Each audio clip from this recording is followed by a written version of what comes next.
এসব কি শুনছি অধীর? ছোট বৌমা রমলা জেঠিমাদের বাড়িতে রান্নার কাজে ঢুকেছে? ছি ছি ছি! বলি, বংশের মুখে চুনকালিটা তুই লাগালি অধীর? আমাদের বাড়ির বউ এখন লোকের বাড়ির রাঁধুনি। মান সম্মান আমার একেবারে গেল। ছোট ভাই অধীরকে চরম তিরস্কারের সঙ্গে কথাগুলো বলল তার বড় দাদা সুধীর। দাদার তিরস্কারে অধীর চুপ করে মাথা নিচু করে দাঁড়িয়ে থাকে। এবার মুখ খুলে সুধীরের স্ত্রী নীলিমা। বলি, হ্যাঁ গো ছোট বউ, এতটা শত্রুতাও করতে হয়? সারা গায়ে ঢি ঢি পড়ে গেছে। তোমার দাদার মাথাটা লজ্জায় কাটা গেল। তোমাদের সম্মান নেই তো কি হয়েছে? আমাদের সম্মান তো আছে। মৃত শ্বশুর শাশুড়ির সম্মান আছে, সেটার খেয়াল করবে তো নাকি? মনের বিষ উগরে দেয় নীলিমা। ছোট যা মালবিকার প্রতি তার প্রচণ্ড হিংসা। বড়লোক বাবার আদরের মেয়ে তথা উচ্চ মাধ্যমিক বিদ্যালয়ের শিক্ষক সুধীরের স্ত্রী নীলিমা অত্যন্ত সাধারণ বাড়ির মেয়ে মালবিকাকে একদম নিচু নজরে দেখে। তাছাড়া ছোট দেওর অধীর সেরকম উল্লেখযোগ্য কোনো চাকরি বাকরি করে না। বাজারের গার্লস স্কুলের সামনে তার একটি লেডিস কসমেটিক্সের দোকান আছে। দোকানটি অবশ্য ভালোই চলে, তবে আত্মীয় স্বজনের কাছে পরিচয় দেওয়ার মতো নয়। স্পষ্টই দুই ভাইয়ের স্ট্যাটাস দুই রকম। সুধীর পৈতৃক বাড়ির অংশ ছেড়ে দিয়ে পৈতৃক জায়গায় নিজের সুন্দর সাজানো গোছানো দোতলা বাড়ি তৈরি করে নিয়েছে, আর অধীর নিজের জায়গার বিনিময়ে পৈতৃক পুরনো বাড়িটি পুরো পেয়েছে। সেটিকে সাজিয়ে গুছিয়ে নিয়ে এক ছেলে ও মেয়ে নিয়ে থাকে। আর সুধীরের দুই মেয়ে। দুই ভাই অনেক দিন পৃথক অন্য। দুই ভাইয়ের পরিবারের মধ্যে শীতলতার সম্পর্ক। দুই ভাই বা দুই জায়ের মধ্যে মারকাটারি ঝগড়াও নেই, আবার গলায় গলায় ভাবও নেই। নিজের শত প্রয়োজনে অধীর যেমন দাদার কাছে সাহায্যের হাত পাতে না, তেমনি বড় দাদা সুধীর কখনো নিজের থেকে সুচ দিয়েও ভাইকে বা ভাইয়ের পরিবারকে সাহায্য করে না। অধীর ও মালবিকা বরং সবসময় নীলিমার দেমাক সহ্য করে চলে। কারণ স্বভাবে শান্ত মালবিকা কথার পিঠে কথা দিয়ে বা গলা উঁচু করে ঝগড়া অশান্তি করতে ভালোবাসে না। কিন্তু অবস্থা সব দিন সবার সমান যায় না। দোকানের মাল আনতে কলকাতার বড় বাজারে গিয়েছিল অধীর। হঠাৎ ট্রেনের মধ্যে অজ্ঞান হয়ে যায়। খুব ভাগ্য ভালো, সাথে একজন পরিচিত লোক ছিল। তারই তত্ত্বাবধানে ও রেল পুলিশের সহায়তায় সে যাত্রা বেঁচে যায় অধীর। মেয়ে মিতুল তখন ক্লাস 9-এ ও ছেলে বিক্রম ক্লাস 7-এ পড়ে। এরপর সে প্রায় অসুস্থ হতে থাকে। দোকান চালানো তার পক্ষে কষ্টকর হয়ে যায়। হামেশাই দোকান বন্ধ রাখতে হয়। এখন 4 জনের সংসার চালাতে হিমশিম দশা অধীরের। চরম দুশ্চিন্তায় দিন কাটে তার। অতিরিক্ত চিন্তা করার জন্য আবার একদিন হঠাৎ করে সে অজ্ঞান হয়ে যায়। এবার অধীরকে বড় ডাক্তারের কাছে নিয়ে যায় মালবিকা। সেখানে পরীক্ষা নিরীক্ষায় অধীরের হার্টের রোগ ধরা পড়ে। এই প্রথম বড় ভাসুর ও জায়ের কাছে কেঁদে পড়ে মালবিকা। দাদা ভাই, একটু সাহায্য করুন, আপনার ভাইয়ের শারীরিক অবস্থা খুব খারাপ। এখন আপনারা না দেখলে কে দেখবে? ছেলে মেয়েকে নিয়ে আমি কোথায় যাব? মালবিকার কান্নায় ভাইকে সাহায্য করে সুধীর। অধীরকে হার্টের ডাক্তারবাবুর কাছে নিয়ে যায়। ওর সমস্ত পরীক্ষা নিরীক্ষা করিয়ে দেয়। প্রাথমিকভাবে মাস 5-এর ঔষধ কিনে দেয়। এতে ভীষণ কৃতজ্ঞ হয় অধীর মালবিকা। তারপর একদিন ছেলে বিক্রমের জন্মদিনে এক বাটি পায়েস নিয়ে দুই ভাসুরজি অনন্যা ও রাজন্যাকে মালবিকা দিতে যায়। আর সেখানে গিয়ে যা ও ভাসুরের প্রচণ্ড ঝগড়ার মধ্যে পড়ে। সে শুনতে পায় বড়জা চিৎকার করে বলছে, অধীরকে একবার ডাক্তার দেখিয়ে দিয়েছ ঠিক আছে, কিন্তু ভাইয়ের প্রতি বেশি মমতা দেখিও না। ওরা এখন সব সময় সাহায্য চাইবে। কত সাহায্য করবে তুমি? ভুলে যেও না, আমাদের দুটো মেয়ে আছে। অকারণে অর্থ ব্যয় করতে দেব না আমি। এসব শুনে খুব অপ্রস্তুত হয়ে পড়ে মালবিকা। তাকে দেখেই নীলিমা ঝাঁজের সঙ্গে জিজ্ঞাসা করে, কি চাই এখানে? আবার কোনো সাহায্য চাই নাকি? সব সময় তোমাদের আমরা সাহায্য করতে পারবো না বাবু। সে তাড়াতাড়ি বলে, না না দিদি, সাহায্য নয়, একটু পায়েস করেছিলাম। ছেলেটার জন্মদিন তো, তাই অনুরানুর জন্য এক বাটি নিয়ে এসেছি। বিরক্ত সুধীর বলে, এসবের দরকার নেই ছোট বৌমা, অনুরানও লোকের বাড়ির জিনিস খায় না। অপমানে মুখটা কালো হয়ে যায় মালবিকার। আসার সময় বড় যা বলে, শোনো মালা, যখন তখন বড় ভাসুরের কাছে এসে টাকার জন্য মরা কান্না জুড়ো না। এখন আমাদের অবস্থাও খারাপ, আমাদের নিজেদের প্রচুর খরচ খরচা আছে। লোন নিয়ে তোমার ভাসুর বাড়ি করেছে, তাছাড়া আমাদের অনেক সাংসারিক খরচ খরচা আছে। আমার অনুরানোর স্কুলের খরচ আছে, ওরা তো তোমার ছেলে মেয়ের মতো সরকারি বাংলা মাধ্যম স্কুলে পড়ে না, সিবিএসসি বোর্ডের স্কুলে পড়ে। ছুটিতেও অনলাইনে ওদের ক্লাস চলে। এ মাসেই একটা নতুন ল্যাপটপ কিনতে হলো অনুর জন্য। এখন রানুও নতুন ল্যাপটপের জন্য জেদ ধরেছে। নিজের সংসার বাবু নিজেই চালাও। আমাদের হাতে এখন একদম টাকা নেই। এত অপমান সব দাঁড়িয়ে দাঁড়িয়ে সহ্য করে মালবিকা। মাথা নিচু করে ভাবে, অভাব তোমাদের নেই দিদি, অভাবটা আমাদের। দাদাভাই তো স্কুল শিক্ষক, প্রতি মাসে মোটা বেতন পায়, তবে আমাদের অবস্থা সত্যিই খারাপ। আমাদের ব্যবসা বন্ধ, ওদিকে মানুষটা অসুস্থ, ছেলে মেয়ের পড়াশোনা। দেখি ভগবান কি করেন, গরিবের তো ভগবানই ভরসা। গুটি গুটি পায়ে ভাসুরের বাড়ি থেকে বেরিয়ে আসতে চায় মালবিকা। নীলিমা আবার বলে ওঠে, পায়েসটা নিয়ে যাও মালা, ওটা এ বাড়ির কেউ খাবে না, আর কখনো হাতে করে কিছু আনবে না। কাঁদতে কাঁদতে পায়েসের বাটি হাতে সে বাড়ি ফেরে।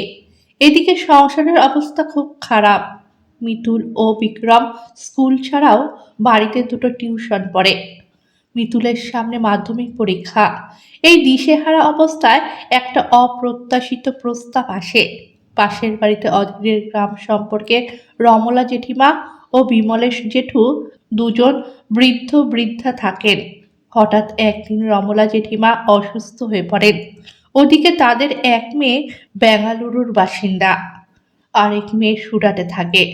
তারা একদিন অধীরদের বাড়িতে ফোন করে প্রস্তাবটা দেয়, দাদা, তোমরা তো বাবা মায়ের কাছে আছো, তাই সাহস করে একটা কথা বলছি।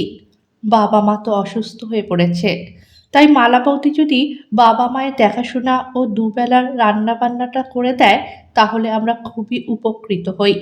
আমরা দুই বোন দূরে থাকি, আমাদের সংসার আছে, আমাদের পক্ষে সবসময় ওখানে যাওয়া সম্ভব নয়। আবার বাবা মা আমাদের কাছে এসে থাকবে না, তাই বাবা মায়ের দেখাশোনার দায়িত্ব তোমরা নিলে আমরা দুই বোন নিশ্চিন্তে থাকতে পারি। প্রস্তাবটা পেয়ে ভীষণ মানসিক টানাপোড়েনে পড়ে অধীর, কিন্তু মালবিকা প্রস্তাবটা লুফে নেয়।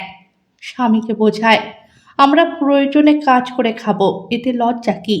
কারোর কাছে সাহায্যের হাত পাতার চেয়ে ভালো তো। আর মাসে 5,000 টাকা এখন আমার ভীষণ কাজে লাগবে, তুমি প্লিজ আপত্তি করো না। এরপর রমলা জেঠিমার বাড়িতে রাত্রে ঢোকে মালবিকা। এই খবরটা পাওয়ার পর বাড়ি বয়ে এসে প্রচণ্ড ঝগড়া অপমান করে সুধীর ও নীলিমা দুজনে। সুধীর তো ভাইকে অক্ষম, নিপুংসক, ভেরুয়া, বইয়ের পয়সায় খাওয়া লোক ইত্যাদি ইত্যাদি নোংরা ভাষায় অপমান করে। মালবিকার হাত ধরে কেঁদে পড়ে অধীর। তাকে সান্ত্বনা দেয় মালবিকা। এখন তো ভাইয়ে ভাইয়ে দুই যায়, এমনকি দুবারই ছেলে মেয়ের মধ্যেও বিবাদটা স্পষ্ট। কেউ কারোর সঙ্গে কথা বলে না। নীলিমা বলে, কাজের লোকের সঙ্গে আমার কোনো সম্পর্ক নেই। এর মধ্যে মাধ্যমিকের রেজাল্ট বের হয়। মিতুল পরীক্ষায় 90% নম্বর পেয়ে পুরো এলাকার মধ্যে প্রথম হয়। বাবার কথা মতো জেঠু জেঠিমাকে প্রণাম করতে ও বাড়িতে যায়। ফিরে আসে মুখ কালো করে। বাবার কাছে এসে সে কেঁদে ফেলে, আমাকে কেন পাঠালে বাবা ও বাড়িতে? জেঠু বলেছে এটা কোনো রেজাল্ট নয়, আসল পরীক্ষা উচ্চ মাধ্যমিক। মাধ্যমিকে এখন চারিদিকে 90% নম্বরের ছড়াছড়ি। অধীর মালবিকাকে শুনিয়ে শুনিয়ে নীলিমা বলে, সরকারি স্কুলের মাধ্যমিকের রেজাল্ট, এটা আবার গুরুত্ব কি? এখন সবাই এত এত নম্বর পেয়ে পাশ করে। পড়তো অনুরানুর মতো ইংলিশ মিডিয়াম স্কুলে, তখন দেখতাম কত ধানে কত চাল, তখন তো পাশ করতে হতো না বাছাকে। মালবিকা মেয়েকে বোঝায়, একদম মন খারাপ করবি না মিতু। আমাদের পশ্চিমবঙ্গের অনেক দিকপাল ব্যক্তি সরকারি বাংলা মিডিয়াম স্কুলে পড়ে বড় হয়েছেন এবং এখনো হচ্ছেন। বুদ্ধি, মেধা, দক্ষতা, একাগ্রতা এসব বাংলা মিডিয়াম ইংরেজি মিডিয়াম দেখে আসে না মা। নিজের লক্ষ্যে স্থির থাক আর পড়াশোনাটা ভালোভাবে কর। তোরা দুই ভাই বোন আমার ভরসা, তোদের জন্যই এত কষ্ট করছি আমরা। সময় পেরিয়ে যায়। বছর ৩ পর অধীর একটু সুস্থ হয়, সে আবার দোকানটা খোলে। ইতিমধ্যে মিতুল উচ্চ মাধ্যমিক এবং বিক্রম মাধ্যমিক পাশ করে বেরিয়ে গেছে। উচ্চ মাধ্যমিকেও মিতুলের রেজাল্ট ভীষণ ভালো হয়।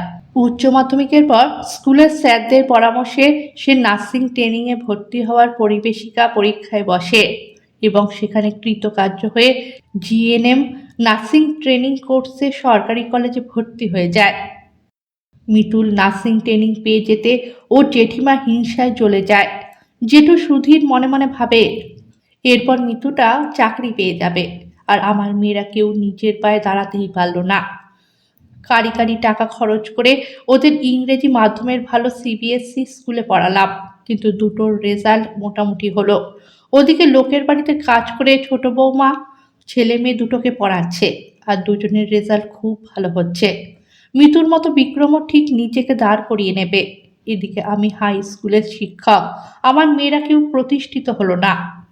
স্বভাবে গরবিনী নীলিমা পাড়ায় বলে বেড়ায়, ছ্যা ছ্যা, নার্সের ট্রেনিং আবার কেউ করে নাকি, যত রাজ্যের লোকের নোংরা ঘাটার কাজ।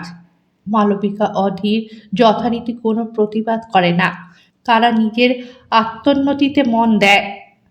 মালবিকা বৃদ্ধা জেঠু জেঠিমার রান্নাবান্না দেখাশোনার দায়িত্ব ইচ্ছা করলেও আর ছাড়তে পারে না। গ্রাম সম্পর্কে প্রবাসী দুই ননদদের অনুরোধে বৃদ্ধ বৃদ্ধাকে দেখাশোনা করে যায়। অধীর আবার নিজের দোকান গুছিয়ে নিয়েছে আর বিক্রম খুব মন দিয়ে কেমিস্ট্রি অনার্স কমপ্লিট করে আইআইটিতে মাস্টার্স করার সুযোগ পেয়ে গেছে। মিতুল ইতিমধ্যে নার্সিং ট্রেনিং শেষ করে তাদের জেলা শহরের সরকারি হাসপাতালে নার্সের চাকরি পেয়ে গেছে। গ্রামের সবাই অধীর মালবিকার প্রশংসায় পঞ্চমুখ। ওদিকে অনু রানু দুই বোনের বিয়ে দিয়ে দিয়েছে সুধীর ও নীলিমা। স্বামী স্ত্রী দুজনে থাকে। ভাইয়ের পরিবারের সঙ্গে এখনো কোনো যোগাযোগ রাখেনি সুধীর। এমনকি অনু রানুর বিয়েতে পুরো গ্রাম নেমন্তন্ন করলেও অধীর মালবিকা বাদ ছিল। এভাবেই সময় পেরিয়ে গেছে। কালী পুজোর ছুটিতে বাড়িতে এসেছে মিতুল ও বিক্রম দুই ভাই বোনে। পুজোর আগের দিন তাদের পুরনো বাড়িটাকে আলোর মেলায় সাজাচ্ছিল তারা। হঠাৎ কাঁদতে কাঁদতে এই বাড়িতে তার জেঠিমা নীলিমার প্রবেশ। অধীর ভাই, দেখবে চলো তোমার দাদা কেমন করছে। ও মিতু মা, তুই একবার চল মা, তোর জেঠু পড়ে গেছে বাথরুমে, তারপর কেমন যেন করছে। নীলিমার সঙ্গে দৌড়ে ও বাড়ি যায় অধীর, মালবিকা, মিতুল ও বিক্রম। ওরা গিয়ে দেখে সুধীর পড়ে গিয়ে কেমন যেন করছে। অভিজ্ঞ মিতু বুঝে নেয় জেঠুর একটা হার্ট অ্যাটাক হয়ে গেছে।